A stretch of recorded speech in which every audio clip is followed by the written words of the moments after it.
Join our family of creators. Your support means the world to us. Subscribe now to the Content Creator channel. Your support keeps us motivated and helps us bring you fresh, exciting content every week. Hit that subscribe button and be part of our journey. The relentless rain had finally ceased, the clouds parting to reveal a bruised and battered sky, but the floodwaters, like a stubborn invader, lingered with no intention of retreating quickly. They remained, a grim reminder of the storm's devastating power.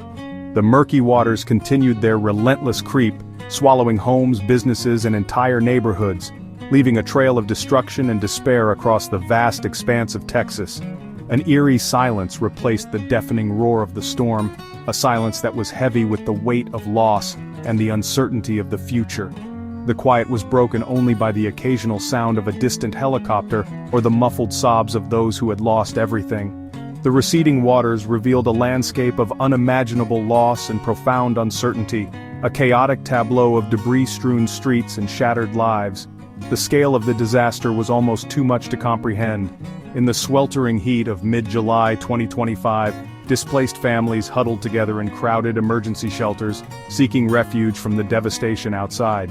Their faces, etched with exhaustion and worry, told stories of harrowing escapes and heartbreaking losses. The weight of their experiences was palpable. They clung desperately to news updates on their phones, hoping for any sign of progress, any glimmer of hope amidst the overwhelming despair. Into this scene of utter devastation, a familiar figure emerged, arriving in a convoy of black SUVs. It was former President Donald Trump, making his way through the flood-ravaged landscape. His unexpected arrival sparked a complex mix of emotions among the weary survivors, a potent cocktail of hope, skepticism, and resentment. For some, his presence represented a beacon of hope, a sign that they had not been forgotten. For others, it felt like a carefully orchestrated political spectacle, a distraction from the real issues at hand. The relentless Texas sun beat down mercilessly, baking the thick mud that coated everything, turning the already challenging conditions even more unbearable. The stagnant floodwater, now festering under the harsh sunlight, transformed into a breeding ground for disease and despair, adding another layer of misery to an already dire situation. For many of the flood victims, Trump's visit was interpreted as a sign that their plight had not been entirely overlooked by those in power. Yet, for others, it felt like an unwelcome distraction, diverting attention and resources away from the urgent and critical needs of the affected communities. A swarm of cameras followed his every move, capturing each handshake, each carefully chosen word. The intense media coverage amplified the underlying tension between genuine compassion and calculated political maneuvering. The question lingered in the air: was this a display of genuine concern for the suffering, or simply another act of political theater? The weighty question hung heavy in the humid air, as thick and oppressive as the floodwaters themselves. Some desperately hoped that his presence would draw much-needed attention and resources to their devastated communities, but others feared that the media spotlight would shift away from the victims and onto the visitor, further marginalizing their suffering. In a state stripped bare of normalcy, where the familiar landmarks had been erased by the floodwaters, Trump's presence added yet another layer of complexity to an already incredibly challenging situation. The moment served as a stark reminder of the deep divisions that still plague the nation, even in the face of such widespread devastation. It also highlighted the desperate and urgent need for unity and collaboration in the face of this unprecedented crisis. In Texas, the flood had washed away not only homes and businesses, but also any sense of certainty about the future. The disaster left behind a trail of unanswered questions about leadership, accountability, and the long and arduous road to recovery. The battered state waited with bated breath, uncertain and apprehensive, anxiously anticipating what the coming days, weeks, and months would bring. Trump toured streets turned to canals, cars submerged, and homes abandoned. He met weary first responders and local officials, learning of the logistical nightmare facing rescue teams. At a high school gym turned distribution center, he saw families lining up for water, food, and hope. He shook hands, offered encouragement, and witnessed the exhaustion etched on every face. The devastation was overwhelming. Ruined belongings, makeshift beds, and lives in limbo. Trump handed out supplies, posed for photos, and promised to spotlight their struggle. For a few hours he was immersed in the raw reality of disaster. The stories he heard were heartbreaking, the need immense. Texas, at its most vulnerable, was on full display. Amid the chaos, frustration with FEMA grew. Survivors faced endless forms, spotty cell service, and agonizing delays. The promise of federal aid felt distant. Help was slow, bureaucracy overwhelming. Families slept in cars, waiting for inspectors who never came. Inconsistencies in aid deepened the sense of unfairness and anxiety. Local officials pleaded for more support and less red tape.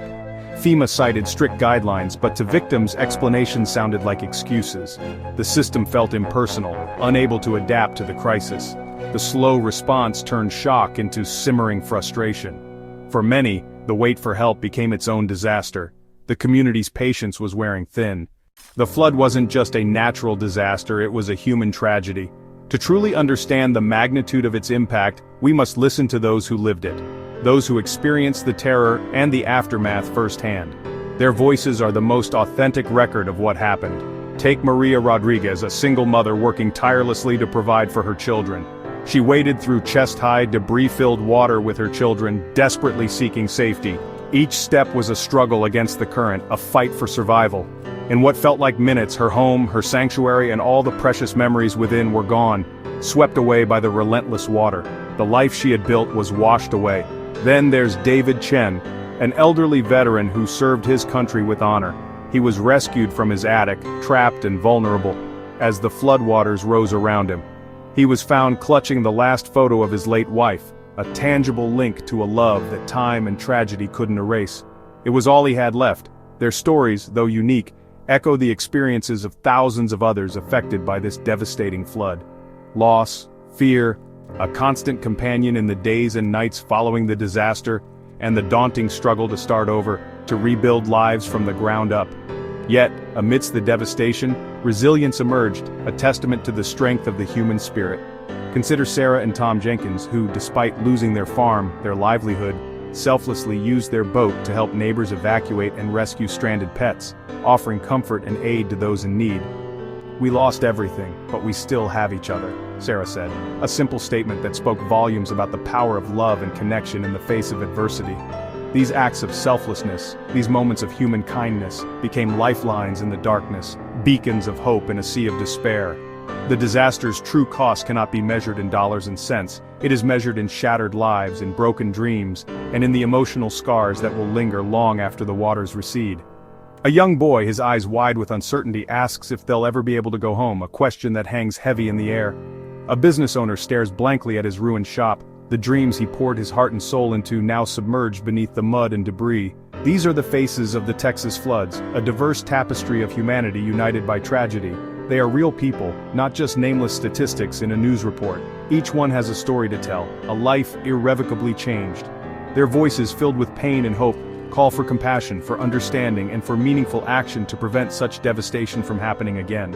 Each story is a vital piece of a larger mosaic, a collective narrative of loss, resilience, and the enduring power of the human spirit. It's a mosaic of suffering and strength, of despair and unwavering hope.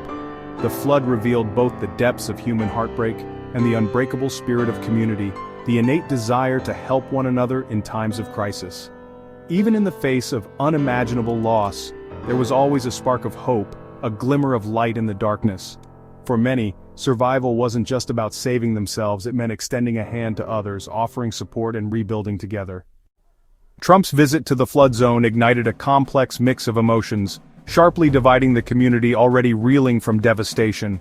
The arrival of the former president became a focal point, mirroring the deep political rifts that characterize the nation. It was a moment fraught with anticipation and apprehension, as residents grappled with the potential benefits and drawbacks of such a high-profile visit. Supporters saw hope and validation, a sign that their plight had not been forgotten by those in power. "He didn't have to come, but he did," said one resident, capturing the sentiment of many who felt acknowledged by his presence. For them, his presence was a morale boost, a tangible expression of concern from the highest levels, a sign their suffering was seen and, perhaps more importantly, would be addressed. They cheered, believing he'd cut through red tape and bring help, streamlining the bureaucratic processes that often hinder disaster relief efforts. For others, however, the visit was viewed with skepticism, a political stunt, a distraction from urgent needs, like shelter, food, and medical care. "We need boats and supplies, not a celebrity tour," said a local volunteer, highlighting the frustration felt by those on the ground. Critics worried the focus had shifted from survivors to spectacle, with the media attention overshadowing the real human cost of the disaster. The media spotlight, they felt, was disproportionately on Trump, not the victims struggling to rebuild their lives. The visit polarized the community at a time when unity was needed most, creating further divisions among people already facing immense challenges. Some feared it would overshadow the real stories of loss and recovery, diverting attention from the long and arduous journey ahead. In the end, Trump's visit left a wake of both hope and controversy, a stark reminder of the political fault lines running through the nation. The flood's aftermath became a stage for national division, highlighting the challenges of finding common ground in a polarized society.